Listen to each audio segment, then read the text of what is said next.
living longer, living healthier, living better than ever before.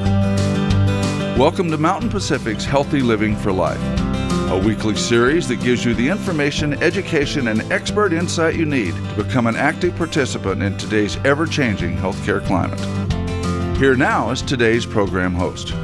Approximately 50 million Americans are addicted to nicotine products. Cigarettes aside, there are controversial products out there that are addicting and appealing to our kids and grandkids. Welcome to Healthy Living for Life, a show dedicated to helping you do just that. I'm Sarah Medley, your host. Stay tuned. When I stopped showing up, Jim showed up at my door. He took me to the hospital in town to get me help. That's the day Jim saved my life. Everyone has a role to play in preventing suicide. Know the signs and don't be afraid to speak up. If someone you know is in crisis or emotional distress, the only wrong thing to say is nothing at all. Call 800-273-TALK or text MT to 741-741. I was angry and upset when the doctor told me I have diabetes. I just didn't want to deal with it, the needles and the diet restrictions. But after I started to learn about it, those feelings changed. I was at risk for a heart attack caused by high blood sugar. That got my attention. I started watching my diet and making sure I got enough exercise every day. I want to be around for my grandkids, and now that I know what to do, it seems like a small price to pay. Ask your doctor about diabetes education or visit montana211.org. Every 65 seconds, someone is affected with Alzheimer's or other dementias. Many become isolated at a time when help is most needed. If you or someone you love is affected, help is available, both for people with memory loss and their caregivers. Memory loss can feel frightening, but you are not alone. Call the free 24/7 Alzheimer's Association helpline, 800-272-3900, for guidance and support. Providing long-term care for someone in need is a labor of love, but it is a labor. Time apart is healthy and necessary both for the caregiver and the person receiving care. It allows each a respite, time to relax and recharge. If you're a long-term caregiver, visit the new Lifespan Respite website. Financial assistance may be available. Respite for caregivers. It's okay to need it. It's okay to want it. It's okay to get it. Welcome back to Healthy Living for Life. Today we'll be talking to Dr. Doug Kunzweiler, Chief Medical Officer for Mountain Pacific Quality Health. Dr. Kunzweiler, thank you so much for joining us this morning. Thanks for having me. Glad to be here. We're going to be talking about nicotine products and talk to us about why nicotine is so addicting. Well, nicotine is a chemical that's found in certain plants, and it's a pesticide for them. It helps keep insects away. And it's most concentrated in tobacco plants. Native Americans discovered this and used it in ceremonies. And it turns out that nicotine is a stimulant of the pleasure center in our brains. So when we are exposed to nicotine, we get a sense of relaxation and well-being. It stimulates the dopamine receptors in our brain, which are the same receptors that narcotics, heroin, and alcohol stimulate as well. And that's what makes it so addictive. What are the main ways that people get that nicotine fix? Worldwide, smoking cigarettes is still probably the most common way. But cigars, pipes, these are traditional ways. In the 1700s, it was popular to snort powdered nicotine as snuff. And then other ways that are common are chewing tobacco, snus, which is the ground up tobacco that people tuck inside their mouth and absorb it through their cheek.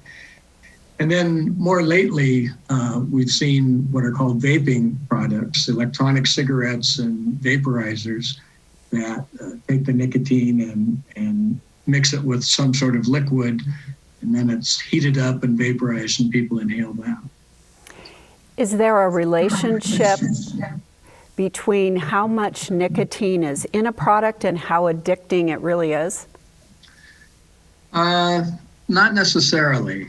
You find that various products have different levels of nicotine, but it's all highly addictive. It doesn't really matter too much how you take it. No matter how you get exposed, it's going to be addictive. What about tobacco products? Are there more that really get people addicted than other products? Well, there are some that release more nicotine. For instance, chewing tobacco will give you the highest amount of nicotine, but it does it over a slower, longer period of time. Cigarette smoking and vaping, on the other hand, get into your system very quickly because they go through the lungs, and the lungs have a huge surface area, so you absorb that very quickly. And it may be that by inhaling it's a little bit more addictive, but it really doesn't matter very much. You're going to get addicted if you are exposed to nicotine. I think by now we all realize that nicotine is not good for us. So talk to us about what it causes. What are the serious health risks? Nicotine in and of itself is classified as a poison, and it used to be used in highly concentrated form as a pesticide in the agricultural industry. It was banned in the 1940s because it was killing people, but that was highly concentrated.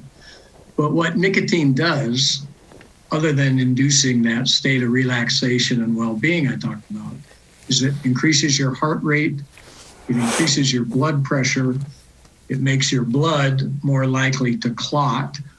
And so these effects lead to things like heart disease, heart attacks, strokes, peripheral vascular disease, which is poor circulation to hands and your feet. It also makes you more susceptible to things like type 2 diabetes, kidney disease, liver disease. So it has a pretty devastating effect on our bodies. Nicotine is classified as both a sedative and a stimulant. How can that be? Because they're not very precise terms, that's not going to be. When you take an initial amount of nicotine, it has a fairly immediate effect on your body of stimulating adrenaline. And so that makes you feel a little bit more focused, a little bit more alert, kind of like drinking a cup of black coffee. And so in that sense, it's a stimulant. As time goes by and you get more and more of the nicotine into your bloodstream, then it begins to stimulate that pleasure center, and you start to feel more relaxed. You have that sense of well-being, and in that sense, it's more of a sedative. But it's really sort of semantics. We hear a lot about the dangers of secondhand smoke.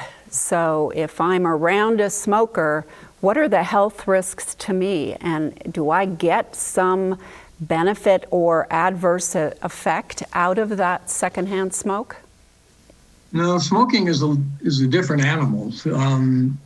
You don't get much of the nicotine from secondhand smoke, but if you take cigarette smoke, there are approximately 2,000 different chemicals released when you light a cigarette. Think of it like a house fire, and it's sort of the same thing. That plant doesn't just have nicotine in it, it has all kinds of other chemicals. So in cigarette smoke, you have carbon monoxide, you have things like cyanide, methane, propane, ammonia, all sorts of noxious chemicals are released. If you live in the same house with a smoker, or you're working in a place, where people are smoking, you may as well be smoking too, because you're breathing in all of those same toxic fumes. And the risks are, as we talked about, heart disease, stroke, diabetes, but then also cancer. Wow, that is great information, Dr. Kunzweiler. And when we come back, cigarettes are not the only way you can get nicotine. There are other products out there, and we're going to learn more about those. So stay tuned, we'll be back.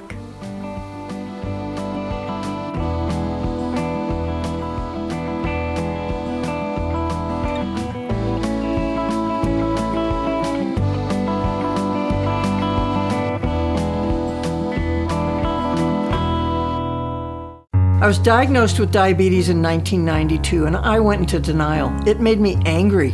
I was a professional chef, and I didn't want to change my eating style. It took me a long time to get serious about managing my health.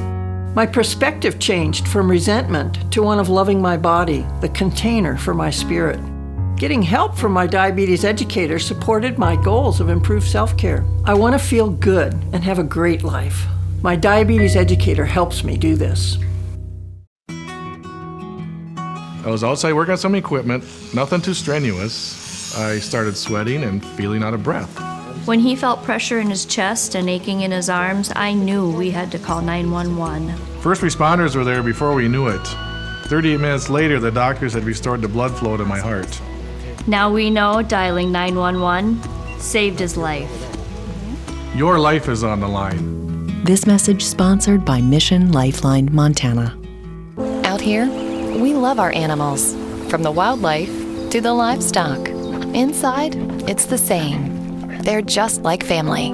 We keep them happy and healthy, most of the time. Secondhand smoke puts pets at risk for cancer, feline lymphoma, vomiting, increases the risk of tumors and lung cancer, even causes eye and skin disease.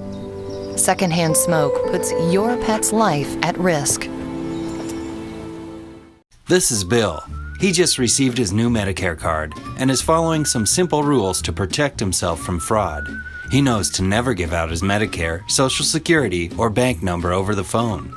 And this is Nancy. She knows that to detect any problems, she always reads her Medicare summary notice or Medicare Advantage EOB to make sure the billing is correct. Both Bill and Nancy know that anything suspicious can be reported to Montana SMP at 1-800-551-3191. Welcome back to Healthy Living for Life. Dr. Doug Kunzweiler is still with us, and now we're going to talk about other types of nicotine. First, let's talk about smokeless tobacco. We know about them as dip, snuff, and snus. So I got those right. There are different kinds of smokeless tobacco, and Montana and Wyoming have the highest rates in the nation when it comes to smokeless tobacco products. While cigarette smoking in the U.S. is declining, it's increasing in the use of smokeless tobacco. And it may be because many people believe that smokeless tobacco is less addictive than cigarettes. So, Dr. Kunzweiler, talk to us about whether or not that's true. No, it's not true.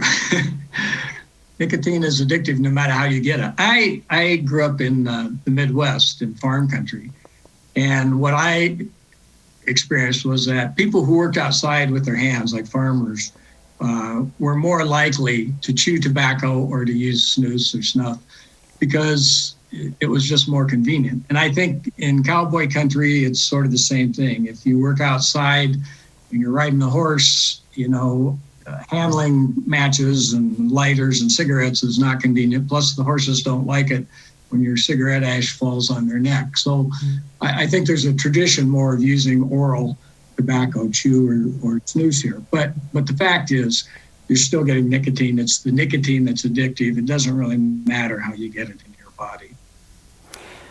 We know that nicotine is in smokeless tobacco, obviously. Are there other chemicals in it that are harmful? Yeah, and a lot of them we just don't know enough about. They put flavorings in snus to make it more appealing, and those are all chemical additives. And we don't really know what all the effects of those are. It hasn't really been that well studied. But yeah, there are lots of other chemicals, and they all get absorbed through the lining of your mouth, just like the nicotine does.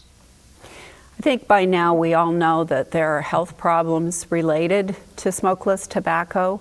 Talk to us about the types of cancers that you see in the use of smokeless tobacco products.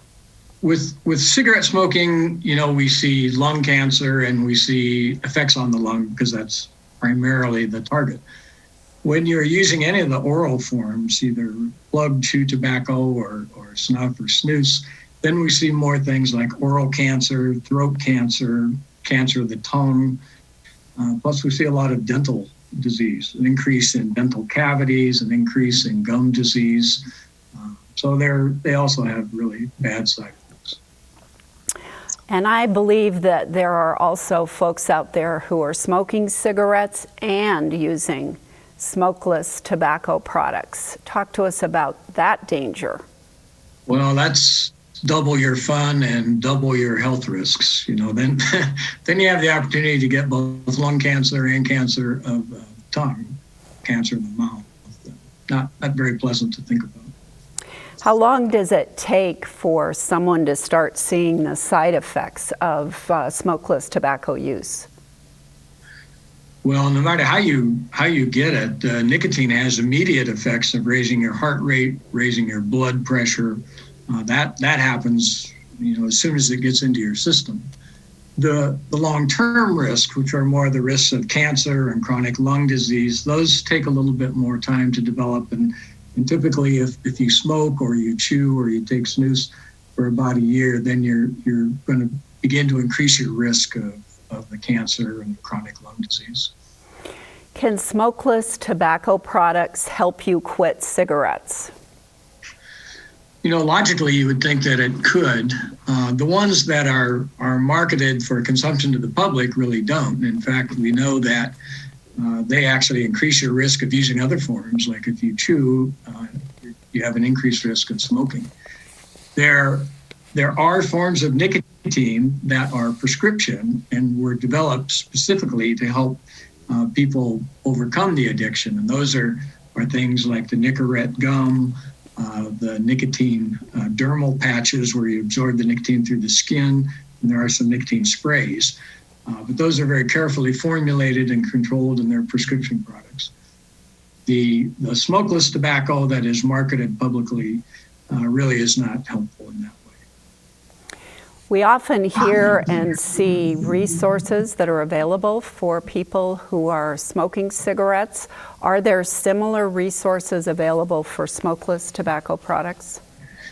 Yeah, a great resource is the Montana Quit Line, which is sponsored by the state, and there's some federal money associated with it. But if you call the Montana Quit Line, which the numbers is easily found on the internet, they will help you with coaching.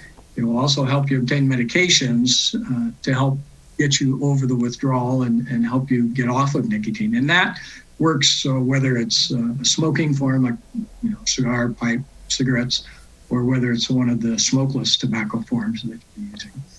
So most any resource that is there to help you stop smoking will help you get off of the smokeless tobaccos as well.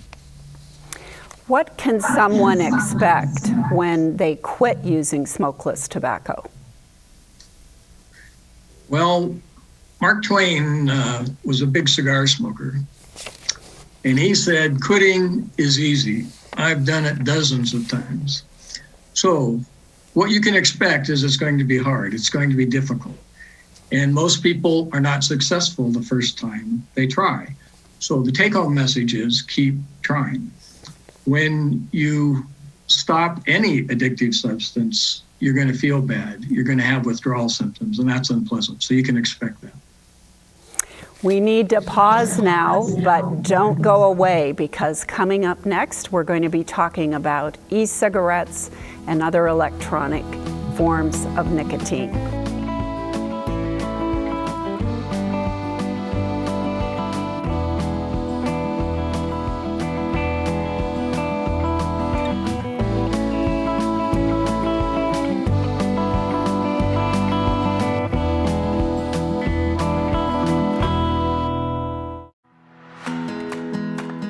Montanans are independent. We're also responsible, protective, and committed to our families and communities. That's why we've done so well against COVID-19. As we open up, we've got to keep doing what we do best. And it starts with each and every one of us, protecting public health in the 406 for our families, friends, and neighbors. We all have to do our part. Montanans get that. And we've got this.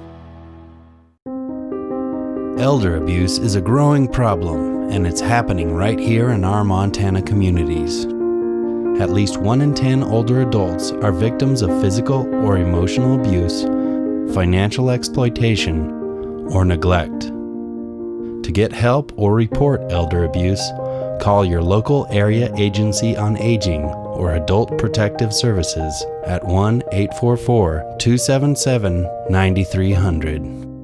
I think the most pleasant surprise when we turned 65 and signed up for Medicare Part B was finding out about our Welcome to Medicare preventive visit. It was free, and it gave us the opportunity to visit with our doctors and establish a plan for our health going forward. They reviewed our medical history, measured our height, weight, blood pressure, and counseled us on other risk factors. To learn more about Medicare's free or low-cost preventive and wellness benefits, call your local SHIP counselor at 800-551-3191. I mentioned it's free, right? Twice. Welcome back. We are still talking with Dr. Doug Kunzweiler, only now we're going to switch and talk about electronic cigarettes and vaping. We've heard a lot about vaping and electronic products as well. Are they the same thing? Yeah, pretty much. The first thing that came out were the electronic cigarettes, which were made to look like a cigarette. They don't contain the burning products of smoke. They have nicotine and they have some sort of a liquid in them, and they have a heating element that vaporizes that, and then you inhale that vapor. And the other so-called vaping machines are all similar. They're disguised to look like other products, but basically they're all the same fundamental product. How do they work? I'm intrigued by them only because I don't understand how they work. So they have a small amount of some liquid, and typically it's ethylene glycol or some other fairly innocuous liquid. And then they put nicotine into that liquid. And then they put it in the vaping machine. And when you turn it on, there's a battery-operated heater that heats this up very hot and vaporizes it. And then you inhale that. So they're fairly simple. Talk to us about the health risks of vaping. Well, unfortunately, you have all the risks you have with nicotine, which is raising your blood pressure, increasing your heart rate, making you more susceptible to heart attacks and strokes. So you have all of that going on. Then the vaping fluid, we really don't know a whole lot about, but they put additives in that, such as flavors, to make it more attractive, especially to young people. And we know that there are some health risks, particularly lung damage, associated with some of those vapors. Are there side effects associated with vaping that are really different from cigarette smoking? No, I wouldn't say that. The main side effect is addiction. And that's kind of the whole point of it. That's why the companies market it. They know that the nicotine's addicting, and so they figured out a way to market it to young people. And that's really the main side effect. But nicotine is nicotine, and so you get those effects no matter how you get it into your body. We don't know a lot about the other side effects that might come from the vaping fluid that is used, and it probably varies some from product to product. But pretty much, if you're inhaling anything other than oxygen, you're going to have something bad happen to your body. The Food and Drug Administration and certainly the American Lung Association have stated that the use of e-cigarettes is reaching epidemic proportions among our young people. What kind of damage does it do to the youth? Well, initially, the marketing was that e-cigarettes would help people stop smoking, but I think that was a subterfuge. I don't think anybody ever really believed that. And what the data show now is that kids who use e-cigarettes or use vaping machines are much more likely to become cigarette smokers. So it worked exactly the opposite of the way people thought it would work in the beginning. The companies are very smart. They know that nicotine's addicting, and if you could just make it look cool, and particularly young kids, and we're talking like middle school and high school kids, it's become very cool looking, and there's a lot of peer pressure to do this. Well, you touched on it, but what other things are the manufacturers doing that are really marketing and targeting this to our youth? One of the things they've done is they have put it into packages that look like other products. So a ballpoint pen is a common one. And so a kid can sit in school and look like he's got his pen in his hand and he's putting it in his mouth and chewing on it. And in fact, they're vaping. So just imagine you're a teenager, how cool would that be? You could be vaping in class and your teacher can't detect that. So that's a big marketing ploy. And plus the flavoring, as you mentioned, must be an enticement as well. Right, and they've of course done the research and they know what flavors appeal to teenagers. And I think some teenagers aren't really even that aware that there's nicotine in this and that they're becoming addicted to it. Are these devices regulated the same way cigarettes and smokeless tobacco are? Yeah, they have been in recent years. They weren't initially, and then there are a lot of kids who got some really bad lung disease from a particular type of vaping machine. And so federal government stepped in, and now, at least at the federal level, you have to be 21 in order to legally buy these vaping machines or electronic cigarettes. Enforcement hasn't really been very good, however, and so it's still a big problem. Well, I know you're a father and you're a grandfather, and I'm sure you think about your children and or grandchildren either being addicted to nicotine or sometime in the future will be addicted. So what can our parents and grandparents out there do when they know their children or grandchildren are using? I think the first thing is to model the behavior you'd like to see, and that is don't smoke, don't use these products yourself. Kids emulate their parents, and if they see you smoking, there's a greater chance that they will smoke. So I think that's number one. Talking to kids about health risks, that's fine. That probably doesn't have a huge impact on kids. It wouldn't have had much impact on me when I was young.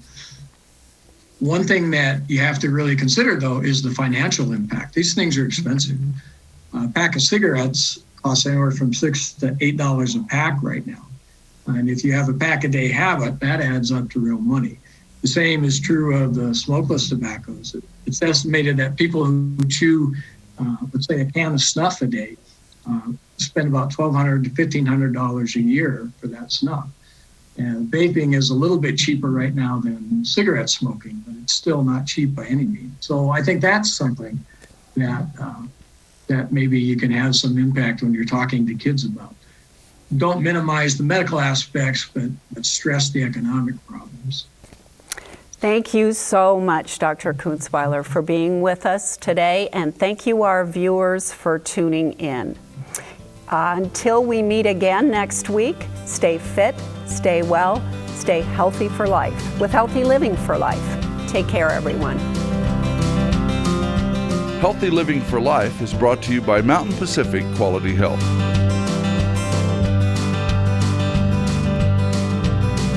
We'd love to hear from you. If you have suggestions for future programs, visit our website at mpqhf.org or call us at 406-443-4020. You can also catch us on YouTube by visiting our website and clicking on the YouTube icon.